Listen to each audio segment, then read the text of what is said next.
혹시 요즘 병원 갈 때 망설이시나요? 감기 하나에도 이 돈이면 한 달 식비인데 하며 참게 되는 분들 계실 겁니다.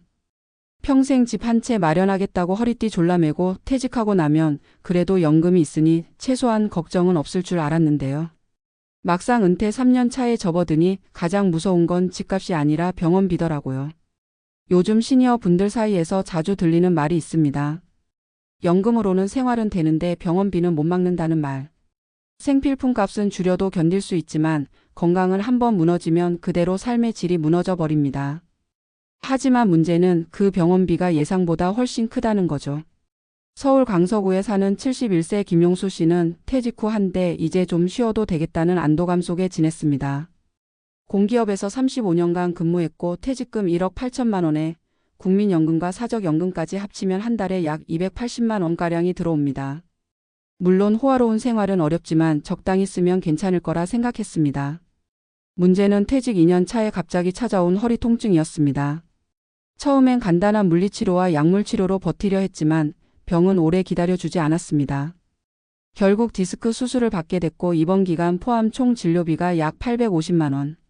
의료실비 보험으로 일부 보전받았지만 본인 부담이 300만 원이 넘었습니다. 용수 씨는 그때 처음으로 병원비가 집값보다 무섭다는 말을 실감했습니다. 퇴직 전에 다녀본 병원은 건강검진센터가 대부분이었고 동료들이 뇌경색, 암치료로 힘들어하던 이야기를 들어도 그냥 그건 남 얘기로만 생각했죠. 하지만 막상 본인의 통장 잔고에서 수백만 원이 빠져나가고 나니 생각이 달라졌습니다. 가장 서러웠던 건 이후에도 반복된 치료와 약값으로 매달 3,040만 원이 꼬박꼬박 빠져나간다는 사실이었습니다. 용수 씨는 말합니다. 처음엔 이게 일시적인 지출인 줄 알았어요. 근데 건강은 회복되는 게 아니라 관리하는 거더라고요. 나이 들수록 병원에 지출되는 비용은 줄어드는 게 아니라 늘어나요. 마치 집 대출이자처럼 매달 빠져나가니까 이젠 겁부터 나요. 비단 김용수 씨만의 이야기가 아닙니다. 전라북도 군산에 사는 68세 윤명자 씨는 치아 치료로 고생 중입니다. 60대 초반에 임플란트를 한 번에 4개나 심었고 총 비용이 약 1,200만 원. 자녀 결혼식 이후 생활비도 빠듯한 상황에서 이 비용은 거의 전 재산을 털어낸 수준이었다고 합니다. 그 후 고혈압과 당뇨로 매달 병원에 가고 약값과 진료비로 20만 원씩 지출되는 게 일상. 윤 씨는 한 달에 90만 원 연금으로 살아가는데 그중 5분의 1 이상이 병원에 들어가고 있다고 토로합니다. 문제는 여기서 끝나지 않습니다. 질병은 정신적 고립까지 불러오고 있죠. 친구들과의 모임에도 잘 나가지 않게 되고 병원 진료비가 부담되어 통원 치료를 미루다 병을 키우는 악순환. 명자 씨는 젊었을 때는 사람들과 어울리며 지냈는데 요즘은 말하는 것도 귀찮고 자꾸 아프니까 스스로를 피하게 된다고 말합니다. 육체의 통증이 마음까지 삼키는 현실 많은 은퇴자들이 겪고 있는 모습입니다. 그렇다면 어떻게 해야 할까요? 첫째, 은퇴 전후 가장 먼저 준비해야 할 건 건강보험과 의료비 계획입니다. 실손보험이 있다면 유지하는 것이 좋지만 갱신형이 많아 70대 이후에는 보험료 자체가 버겁습니다. 이 때문에 본인의 병력과 가족력, 생활습관에 따라 자기 부담 상한제를 감안한 저축성 자산을 준비해 두는 것이 필요합니다. 예컨대 건강비 통장 하나를 따로 만들어 병원 비용을 꾸준히 적립하는 방식도 실질적으로 도움이 됩니다. 둘째, 지출 구조를 병원비 중심으로 재조정해야 합니다. 대부분 은퇴자들은 식비, 통신비, 여가비 등을 우선 고려하지만 건강 지출은 변수가 많고 단발성이 아니라는 걸 인지해야 합니다. 병원비는 비정기적인 고정비라는 개념을 가지고 생활비 계획을 세워야 합니다. 셋째, 심리적 고립과 외로움의 고리를 끊기 위한 커뮤니티 활동이 필요합니다. 병원비 걱정 때문에 사람들과의 만남을 줄이면 우울증으로 이어지고 그것이 또 건강 악화로 연결됩니다. 주민센터의 노인복지 프로그램, 무료 건강상담, 지역 커뮤니티 카페 등을 통해 정기적인 사회활동을 유지해야 합니다. 마지막으로 병원비에 대한 두려움은 정보 부족에서 오기도 한다는 점을 잊지 마세요. 본인 부담 상한제, 장기요양보험, 의료급여 제도 등 국가가 제공하는 복지제도를 미리 알아두고 가까운 보건소나 주민센터에 상담을 신청해 보는 것도 중요한 첫걸음입니다. 병원비는 어느 날 갑자기 찾아와 우리의 노후 계획을 흔듭니다. 하지만 무작정 두려워만 해서는 해결되지 않죠. 내가 가진 자원과 현실을 정확히 인식하고 건강을 돈보다 먼저 계획해야 하는 시대. 여러분의 노후가 병원이 아닌 삶 그 자체에 집중될 수 있도록 이제부터라도 하나씩 준비해 보시기 바랍니다. 은퇴 후 3년 많은 이들이 인생의 속도를 줄이고 여유를 찾는 시기로 여긴다. 그러나 실제 그 시기를 지나고 있는 사람들에게 그 시간은 결코 평탄하지 않다.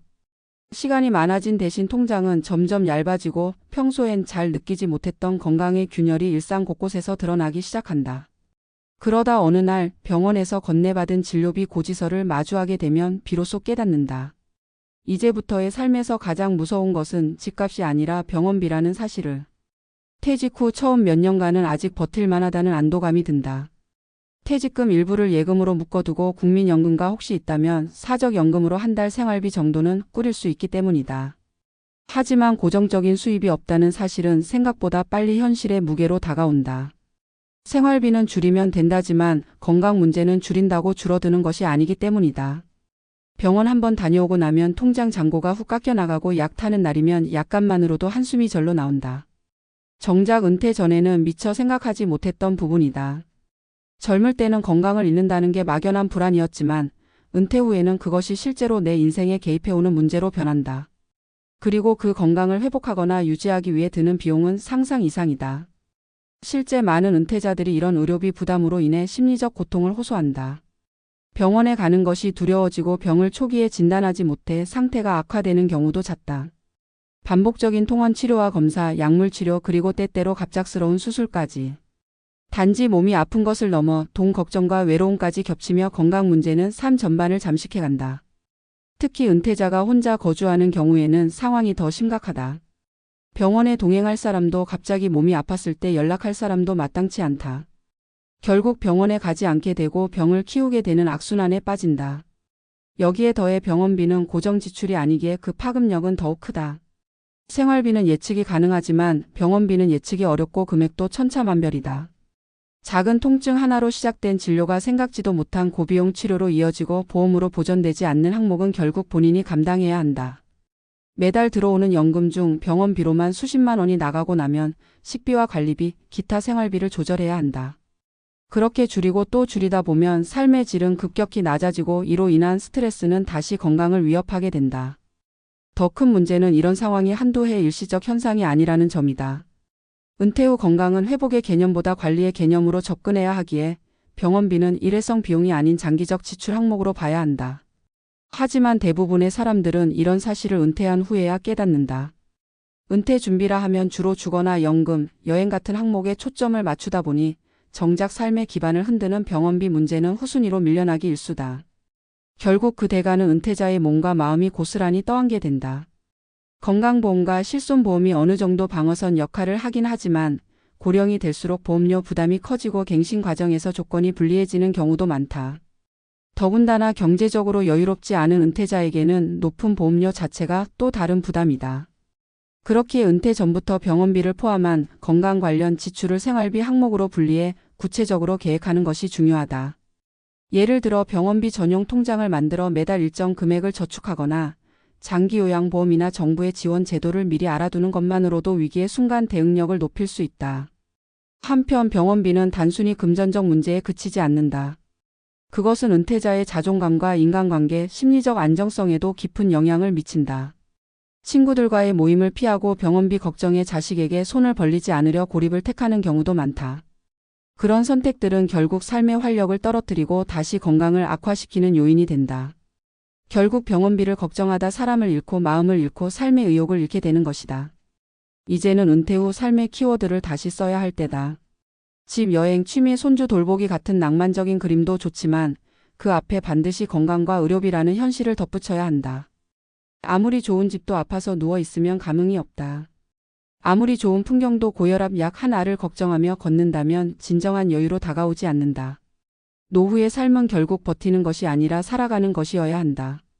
그 살아가는 힘은 건강에서 오고 그 건강은 결국 재정적 기반 위에서 유지될 수 있다.